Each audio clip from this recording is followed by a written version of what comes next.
4th level spells sit in an interesting place in Dungeons & Dragons. They live in this gap between the solid power jump that was 3rd level spells and the next big leap that comes with 5th level spells.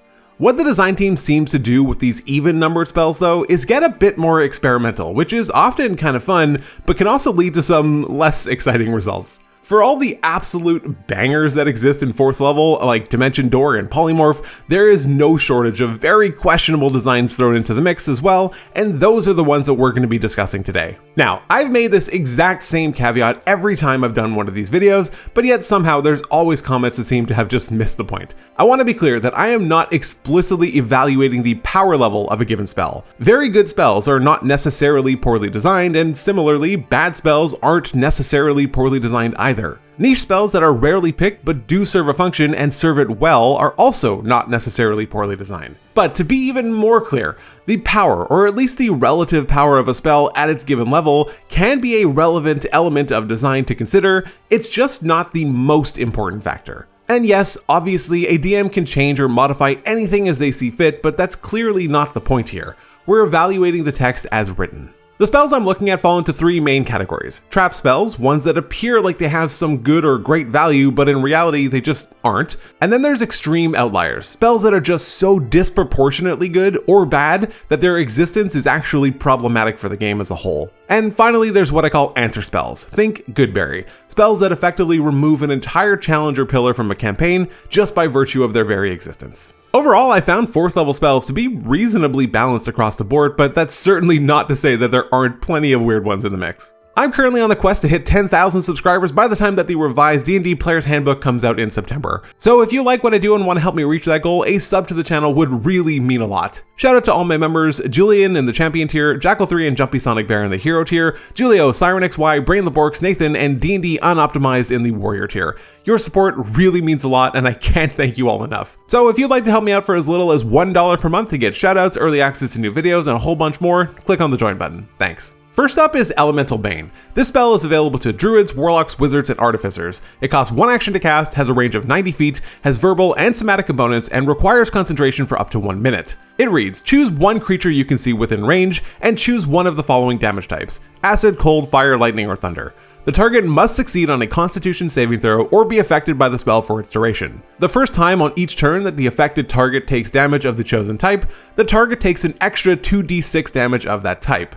Moreover, the target loses any resistance to that damage type until the spell ends. At higher levels, when you cast a spell using a spell slot of 5th level or higher, you can target 1 additional creature for each slot level above 4th. The creatures must be within 30 feet of each other when you target them. I will say up front that I love the concept of this spell, but it's just the design implementation of that concept that leaves an offensive amount to be desired. At its essence, Elemental Bane is a combo spell. It doesn't do anything on its own, which isn't necessarily a bad thing, but it just requires so many pieces to all come together that it's so difficult to justify a 4th level slot on it. To make this work, firstly, you have to care about acid, cold, fire, lightning, or thunder damage. It's worth noting that it doesn't include force, poison, psychic, or radiant, which I suppose is fine since they typically aren't considered elemental, but hey, it's worth mentioning. Anyway, the target needs to fail a Constitution saving throw, which can be often difficult depending on the creature. But generally speaking, Constitution is among the worst saves to target from the caster's perspective. Then you probably aren't going to be able to benefit from this effect on the turn where you cast a spell since you spent your action casting the spell. But fortunately, it does trigger the first time a target takes damage on each turn, which means that your allies can benefit from it. Cool, so now you have to hope that they are in range, that they can successfully hit the target, and can deal a relevant damage type to the creature just so they can get that thick and juicy 2d6 extra damage. And then there's the fact that it doesn't benefit from things like extra attack. It working through resistance is kind of nice, but that's a pretty situational effect that either just applies or it doesn't. So many things have to go right for the spell to derive any value, it's just insane. And even when it does pop off, say all 3 of your allies in your party of 4 can manage to benefit from it, great. You added a total of 6d6 damage for the cost of your 4th level spell slot and your concentration. You were probably better off just casting Fireball at that point. Sure, if you do get to remove a resistance, that is added value, but it's hard to quantify that, given that it doesn't work on immunities and just may never happen. Also, none of that even considers that this spell requires concentration. There's just so many better things that you can cast. Even other spells that don't deal damage, like Hypnotic Pattern, are worlds better than this. Like, it's not even close. Like I said, the core concept of the spell is cool, but there's just so many moving parts that prevent it from being even close to useful. Off the top of my head, my suggestion would be to potentially lower the damage to 1d6 but have it eat through immunities too, and also maybe work on every attack, not just the first on each turn. Alternatively, change it from targeting one creature to a small area of effect. This would nullify the upcast option, but that's probably fine. These might be overtuned, or maybe they're still garbage, I don't really know, they're just the first thing that I came up with. Next up is Phantasmal Killer. This spell is available to wizards as well as Hexblade and Genie Warlocks. It costs 1 action to cast, it has a range of 120 feet, has verbal and somatic components, and requires concentration for up to 1 hour. The text reads, you tap into the nightmares of a creature that you can see within range and create an illusory manifestation of its deepest fears, visible only to that creature. The target must make a wisdom saving throw. On a failed save, the target becomes frightened for the duration. At the end of each of the target's turns before the spell ends, the target must succeed on a wisdom saving throw or take 4d10 psychic damage. On a successful save, the spell ends. At higher levels, when you cast a spell using a spell slot of 5th level or higher, the damage increases by 1d10 for each slot level above 4th. I think Phantasmal Killer falls into the category of being a trap spell, but in a pretty unique way. The main problem that this spell has is that it falls victim to its own design. Phantasmal Killer has the potential to be quite devastating. If the target is unable to succeed on their save, they'll basically just die without you needing to do anything else to them, which can prove to be extremely powerful. And in recognition of this potential power, the spell was toned down in such a way to make it nearly functionally useless. That's probably going a bit harsh, but it's not all that far off either. I will note that it's probably better as an enemy spell than as a player spell, but I'm focusing more on the player perspective here. So what's wrong with it then? Well, it requires 2 consecutive failed saves before the target sustains any damage, and then they still get the opportunity to continually save against it every turn while also consuming your concentration. Oh, and it targets exactly 1 creature, even when you upcast it. This effect is just not worth a 4th level spell slot in reality. Like I mentioned earlier, if the target does get extremely unlucky, it can be a death sentence on its own, but given that it's targeting a wisdom save, that seems pretty unlikely. Again, there are other spells that just offer better utility. For example, casting Hold Person, a 2nd level spell, can yield potentially far more devastating effects. The target would still get the repeated save, but at least it isn't 2 saves before it takes any damage. I would also value the paralyzed condition higher than the 4d10 damage potential. Your whole party can absolutely go off on a paralyzed creature. And hey, if you're committed to casting a 4th level spell slot, just upcast Hold Person and target 3 people. Yeah, I know Hold Person only targets humanoids, but this is just one example. There's tons of ways that this spell could be helped along, such as by removing concentration or having it suffer the psychic damage immediately. I understand why they were so hesitant to make it better, but the compromise that they settled on feels very underwhelming.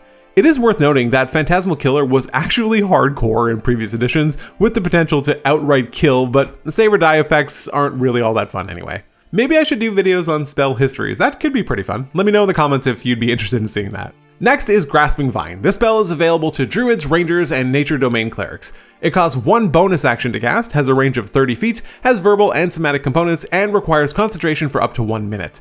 The spell reads, you conjure a vine that sprouts from the ground in an unoccupied space of your choice that you can see within range. When you cast the spell, you can direct the vine to lash out at a creature within 30 feet of it that you can see. That creature must succeed on a dexterity saving throw or be pulled 20 feet directly toward the vine. Until the spell ends, you can direct the vine to lash out at the same creature or another one as a bonus action on each of your turns. I can't even really qualify Grasping Vine as a trap spell since there's just so little to offer here that I don't think anyone would even be fooled by it. And yes, before anyone says it, there is some potential wombo combos with things like Spirit Guardians, but even that isn't particularly difficult for an enemy to avoid given that the vine is in a stationary location. The big problem with Grasping Vine is that for the fairly high price of a 4th level spell slot, it just doesn't do all that much. All it does on a failed dexterity save is pull the creature 20 feet toward the center of the vine, which is in a fixed location. It can't move. It doesn't even impose any status conditions on the creature like grappled or restrained, and it requires your concentration to do so. I can't fathom why you'd want to cast a spell instead of doing just about anything else.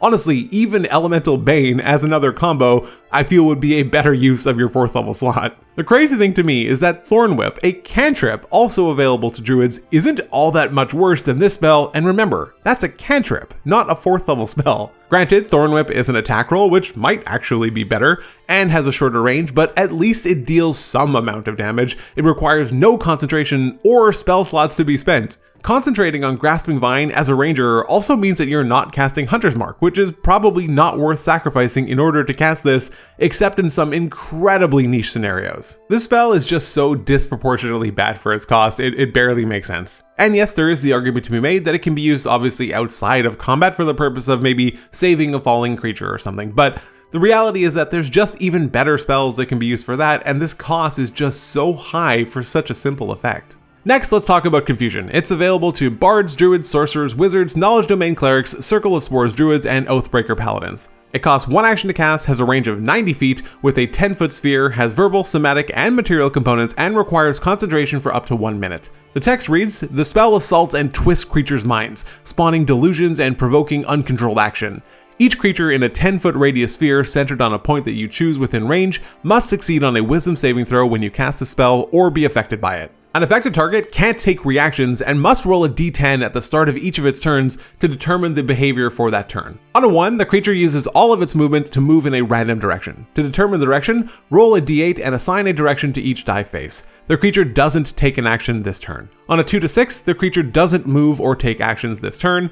On a 7 or 8, the creature uses its action to make a melee attack against a randomly determined creature within its reach. If there's no creature within its reach, the creature does nothing this turn. And on a 9 or 10, the creature can act and move normally. At the end of each of its turns, an affected target can make a wisdom saving throw. If it succeeds, this effect ends for that target. At higher levels, when you cast a spell using a spell slot of 5th level or higher, the radius of the sphere increases by 5 feet for each slot level above 4th. Confusion is a fun and thematic spell, but its effect is far too unreliable considering its cost. It does technically target an area of effect so it can hit multiple creatures, which is nice, but that area of effect is tiny. 10 feet is more often than not just going to be hitting only 1 or maybe 2 creatures if you're lucky. But even then, the targets are subject to a wisdom saving throw. Also, even the upcast option on the spell just increases the sphere size by a paltry 5 feet per level above 4th. That's insane. Anyway, when the spell does work, there's still a 1 in 5 or a 20% chance that it doesn't do anything and the creature can just act normally, and another 20% that it attacks a random creature within its reach, which could be one of your party members, which makes you hesitant to want to cast it when any of them are nearby. This further restricts the functionality and utility of the spell. And again, as has been the theme in this video so far, it requires your concentration, which prevents you from being able to cast some other much more worthwhile spells. There's not much else to say about Confusion. It looks fun and flavorful, and it is, but it's just so unreliable, which makes it very hard to justify, and even more so when you consider its cost. At 4th level, there's a lot more that you can do to guarantee effects on your target. The fact that it can fail its saving throw and still function normally, I think is the killing blow for this spell. Next up is Stoneskin. It's available to druids, rangers, sorcerers, wizards, artificers, and a bunch of subclasses too. It costs 1 action to cast, has a range of touch, requires verbal, somatic, and material components, and concentration for up to 1 hour. The text reads, "This spell turns the flesh of a willing creature you touch as hard as stone. Until the spell ends, the target has resistance to non-magical bludgeoning, piercing, and slashing damage." The thing about Stoneskin is that it just isn't very good. I think the most egregious thing about the spell is the nearly prohibitively expensive material component, which is diamond dust worth 100 gold, which the spell consumes. So unless you have an incredibly generous DM, you're probably not going to be able to cast this spell during every encounter, but the ones that you probably will want to cast it on, the bigger fights, where you feel like you'll need those hit points, the enemies are probably more likely to be dealing magical or elemental damage, so then the spell is just kinda useless. It's worth mentioning that while in the early days of 5e there weren't all that many creatures that dealt magical damage, but in recent years this has changed, and especially since the printing of Monsters of the Multiverse, where weapons dealing force damage started to become more prevalent. I won't say common since it's not, but it's safe to say that magical damage, even from weapon users, is much more common today than it was a decade ago. The wild thing about it though is that since it requires your concentration, but also has a high material component cost, there is a very real concern that you cast this spell, burn your diamond dust, and then you just immediately drop concentration on the spell from something else hitting you, which has gotta just be the worst. Fun fact, this is probably why there's only exactly one other spell in the entire game that requires concentration and has a material component with a gold cost that is consumed. Take a guess what it is. Now you're probably wrong. It's 9th level invulnerability. And the wild thing there is that it's only valued at 500 gold pieces and doesn't suffer the same flaw as Stoneskin,